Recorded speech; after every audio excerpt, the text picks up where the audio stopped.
Hello everybody and welcome to another episode of Andrew Discusses, a video series where I talk about something that I find interesting and amazing that's just not right enough for the podcast, or any of my other videos.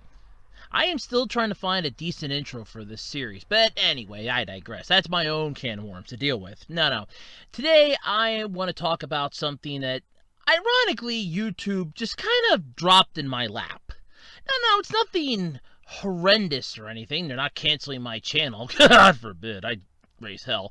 No. No, it's actually sort of a strange phenomenon. Now, as many of you know, I am completely 100% not a fan of DC. Now, there are some DC characters that I do like. Green Lantern, Mr. Freeze, The Flash, Terry McGinnis's version of Batman, Batman Beyond, basically, I thought was really good. And, well, Raven from Teen Titans and Cyborg. But those characters aside, here's the thing. DC, to me, kind of sucks. Look, they have an origin story for their characters that gets retconned pretty much more than I change my underwear. Every time I turn around, they're retconning the origins. You have New 52, Old 52, New Gods, Old Gods. What the hell is with half the stuff that they keep doing with this property? But something that came to my attention, again, courtesy of YouTube, I don't even know how. I was stumbling upon something, watching some videos, and all of a sudden, I saw a video for Trigog versus Darkseid. And all of a sudden, it kind of intrigued me. I thought, okay, maybe this is like a fan fiction sort of battle where somebody made like a CGI, Darkseid and a CGI Trigog, and they're going at it. But it turns out it's actually from a movie.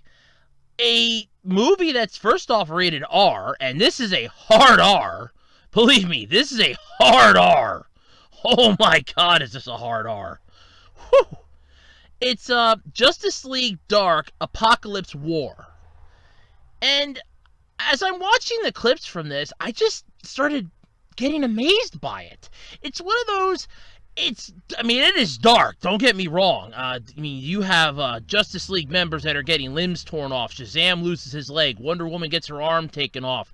The Green Lantern Corps gets wiped out of existence with John Stewart trying to repower his ring just as Darkseid drops magma on top of the Lantern battery and, well, pretty much turns him into dust. Literally, it's an actual clip. And I'm watching this and I'm like, my God, why isn't the dark shit for the DC properties is so damn good? Don't get me wrong. I am constantly one of those people that I will watch superhero stuff. And I love superhero programs. I really do. Like, I always loved, what was the Japanese Gridman, the American version, Superhuman Samurai Cyber Squad, VR Troopers, Big Bad Beetleborgs. You all know my thoughts on Power Rangers. I grew up on that. Masked Rider. I even watched Kamen Rider Dragon Knight, and that was all before I even stumbled upon their Japanese counterparts. Then my horizons were completely widened again. And yes, when I was a kid, I did watch a lot of DC stuff. I watched Batman the Animated Series. Keep in mind, I was a kid. If you want to watch Fox Kids and you're waiting half an hour for Power Rangers to come on, you're going to want to watch whatever's on there. Hey, it's a cartoon. You know what? Screw it. It's a cartoon. I don't care. I did have an old VHS tape that had some old Superman cartoons, and God, they were horrible, even remembering them now. But so on and so forth, it was always, the good guys win, the bad guys lose. That's why whenever the good guys would win, when the good guys would win, I would always be like, oh, okay, it's just the natural order of things. But yet when the bad guys won, when the villains triumphed, I felt a little better inside. Because for once, they finally got the upper hand. I'm not one of those that I want evil to win 90% of the time. It's just nice when they get their moment to shine. Like, look, they actually managed to do something and prevent you from succeeding. Take a look at Power Rangers, for example. I'm going to go back with the Mighty Morphin era. Rita Repulsa knew. She knew their identities in real life. Besides the fact that they were using stock footage from Jew Ranger, which was the Sentai equivalent, why didn't she just send putties down, take their sorry asses from the quote-unquote civilian world, drag them up to her little space dungeon, and throw away the damn key? Then go after the power chamber. Take the coins from the kids, transfer the powers, drain them, give them to some evil creature. The creatures will then have access to the command center since they have the power coins at the time, and boom, Zordon's ass is taken down and evil triumphs. I mean, we got a really good Power Rangers comic. Shattered Grid? I think it was Shattered Grid. Where basically you had Lord Draken, who basically destroyed different dimensional Power Rangers, which was actually pretty cool. But when the good guys would lose, I felt a little good inside. I don't mean like, I don't want evil to win, but like I said, I just felt good because, they finally met a challenge that they couldn't overcome. I mean, you always have this, you're going to become overconfident, overcomplacent with your powers. I mean, every superhero series does this. Take a real good example of this. Say you have superpowers. You go around, you fight crime all the time. Eventually, you're going to become complacent with what you can do. You know what your limitations are. You know what your powers are. You know that there's nothing the bad guys can do that'll stop you, and you become cocky. That cockiness leads to the inevitable defeat that you're going to suffer. That old saying, pride cometh before the fall, is the true statement. So it's always interesting to me how when the bad guys win, the stories are so much better for it. It's like you get a crap ton of, ho-hum, okay, the good guys won, the good guys won, the good guys won. Oh my god, the villains whooped their ass! Yes! Oh, I'm all for this episode. Jesus, it's one of my favorites now. I mean, for Power Rangers, I loved Master Vile in the Metallic Armor. I thought that was a really good 3-part episode. I really did like that one. And it was mostly because the Power Rangers were utterly defeated. They actually were beaten. I mean, granted, okay, you knew from the show they were going to win in the end. They're the Power Rangers. Good must always triumph over evil. Even though they're two sides of the same coin, good will triumph. But it was still nice when the bad guys won from time to time. But with this Justice League Dark Apokolips War, my god! Not only did the bad guys win, not only did Darkseid win, basically, he won, and pretty much it was a curb stomping, basically. For those of you that don't know what that is, it's bad. It's freaking bad. I don't really want to review the whole thing because I haven't gotten a chance to watch it from start to finish. I've just seen clips, but from what I've gathered, and plus I've read the plot synopsis, Darkseid popped up in their dimension, basically in their sector of the universe, and he was going to raise all types of hell. Superman, pissed off that Darkseid's still alive, finally wants to finish his ass, and it's like, yeah, no, we're going to take him down, and he's leading the Justice League with this brilliant idea of his, like, yes, no, we're going to have this massive plan, and he's going to use these paratroopers. And what they're going to do is they're going to attack us, but we know their weak points because we fought them multiple times. So this isn't a problem. We can take them down like this, and problem solved. Only Darkseid's spying on them through Cyborg. And Cyborg doesn't realize it, I don't think. So then, boom. Here you have Darkseid's upgraded the paratroopers with Doomsday. So now they're Paradooms, and all of a sudden it's like, oh my god, we're screwed. It's Doomsday's DNA mixed in there. Doomsday was the one villain that royally beat the shit out of Superman. Technically, Doomsday did kill Superman. Technically, it was a draw. Because Superman didn't actually beat Doomsday in the graphic novel, The Death of Superman. Superman did die.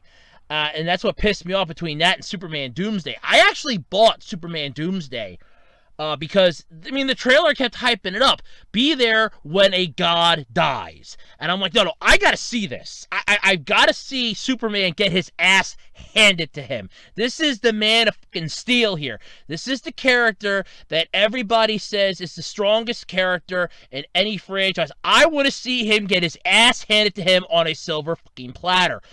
And they pull this MacGuffin bullshit at the end of that, where it's like, oh, no, we're going to revive him. No, his Kryptonian DNA doesn't technically allow him to die. What happens is his body goes into sort of a regenerative state. He still has a pulse, but it's slowed down to the point that you're never going to see it. It's like a real low heartbeat, a real slow pulse, and it's completely unable to be detected by very much equipment, but his robot bitch butler could detect it.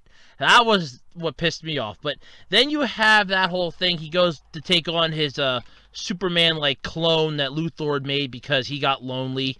Well, you know, when you lose your pissing contest companion, you are going to eventually want to find something to replace that with.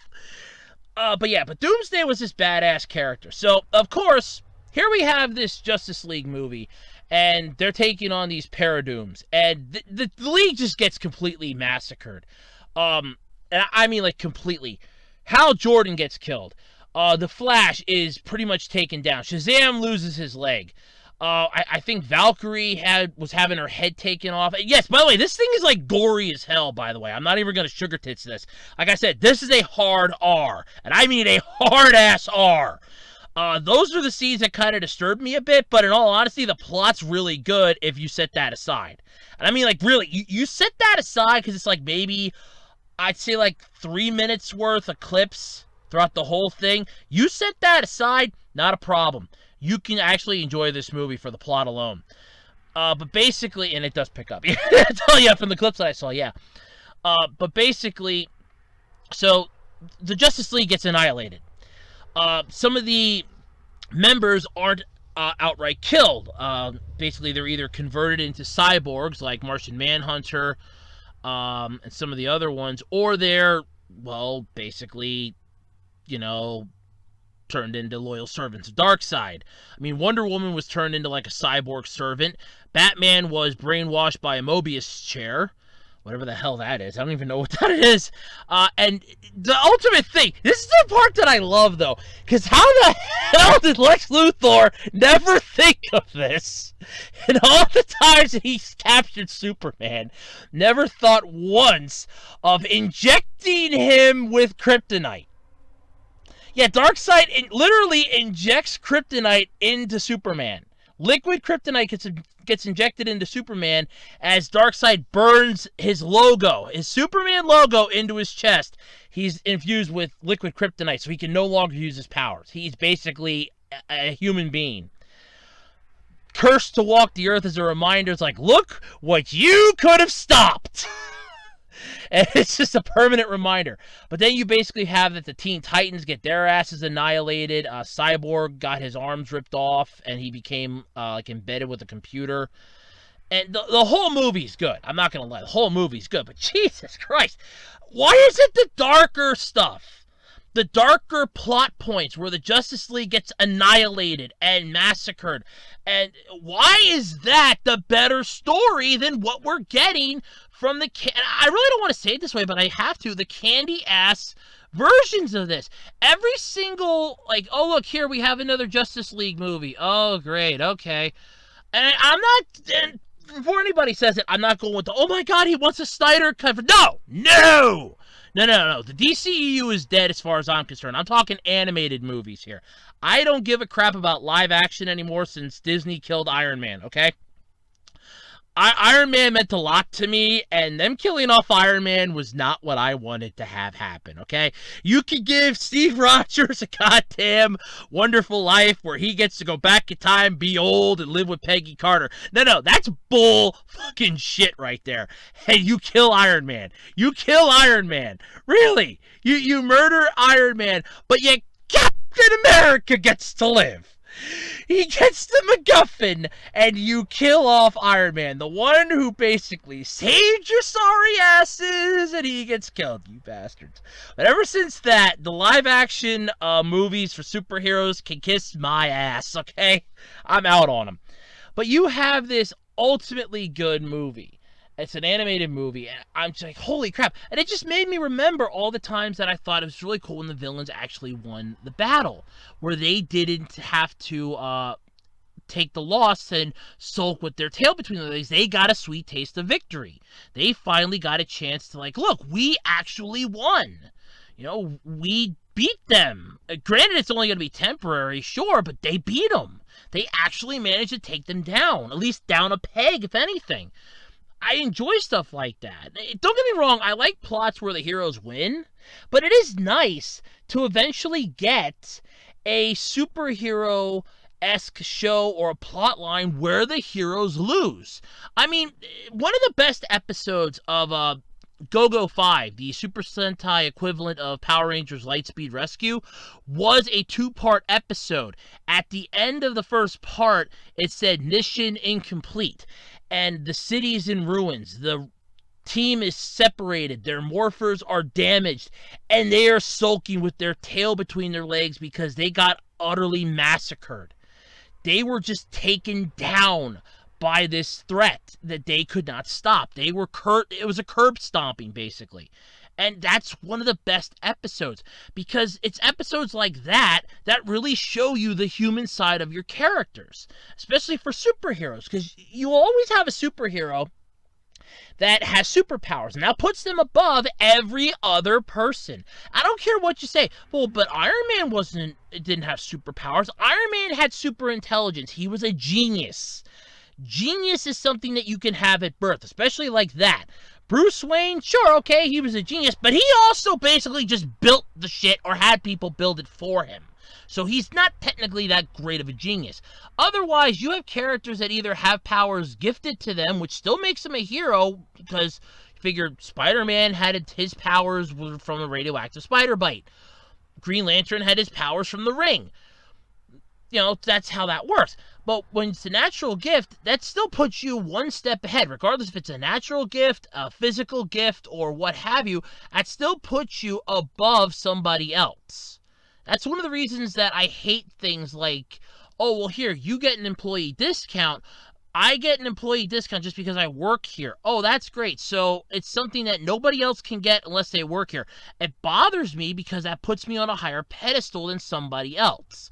I mean, with YouTube, I don't mind doing YouTube videos because everybody can start their own YouTube channel. It's not that difficult. I mean, hell, you got Gamer Grandma who's doing her own videos, and she's like 90, and she got recognized by, I think it was Guinness. That's impressive. Hopefully they don't copyright her videos like they did that one poor kid. But still, it's impressive. And you get these massive achievements. But that puts you above somebody else, and that always bothers me. You should never be above somebody else. And with superheroes, they always are. But when you have an episode or a storyline where the superhero gets their ass handed to them on a silver platter, where they get beat down like it is going out of style, then all of a sudden it's like, look, we've leveled the playing field here. The superheroes just got a taste of what it is to be mortal. They got a small taste of mortality here. They know that they are now weak as shit in the face of this threat. I mean, look at I can actually use like a lot of examples here. I mean, Power Rangers alone gives a crap ton of them, especially the ending of Power Rangers Turbo when Divatox destroyed the power chamber. They had nothing. All their powers were gone. Although I'll admit with a lot of the fan theories, it was probably just a temporary overload of the morphine grid, which subsequently just distorted their powers till it could stabilize, which is a possibility. But you have other examples. VR Troopers, when the bad guys would win, you knew all hell was going to break loose. Superhuman Samurai Cyber Squad, when KiloCon technically found where their base of operations was. He had the advantage then at that point. He could take them down. You have so many shows that have this, and it really makes for a good plot when the heroes have a chance to lose.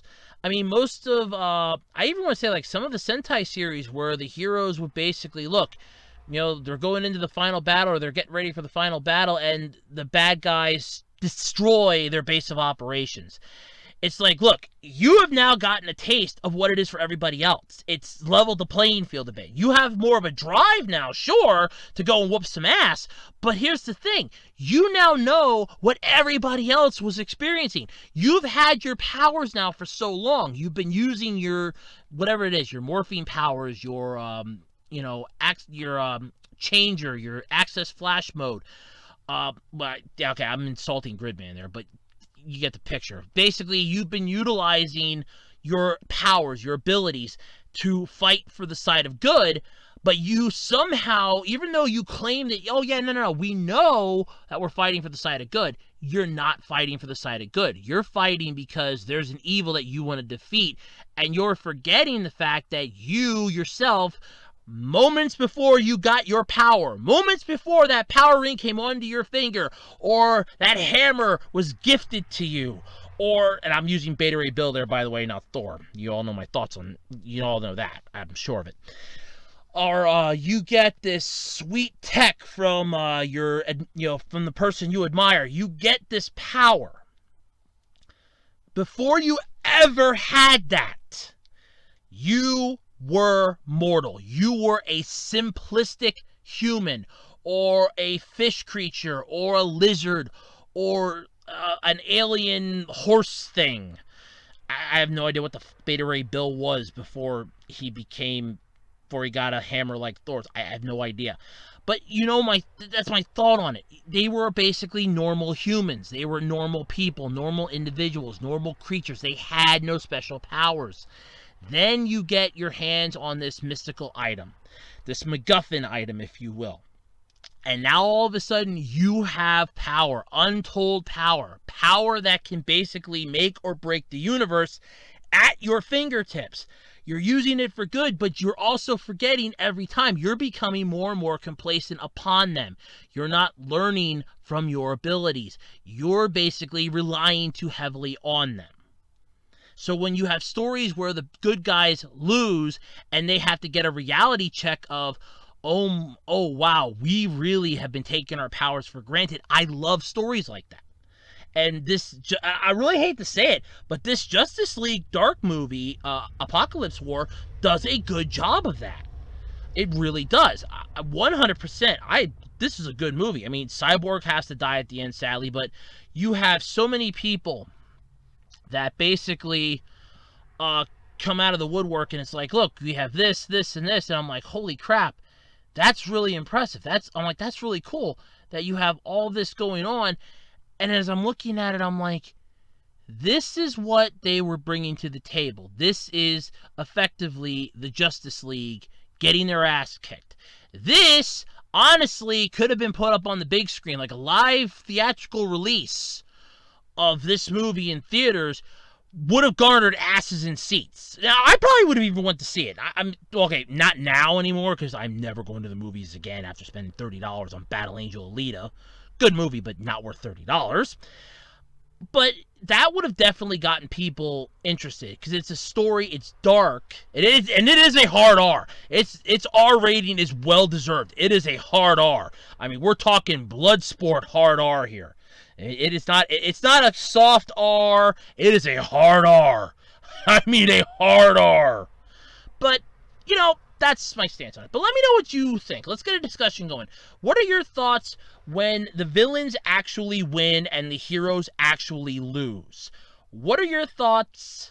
Let me know in the description. And until next time, I'm Andrew Rhodes, and this has been Andrew Discusses.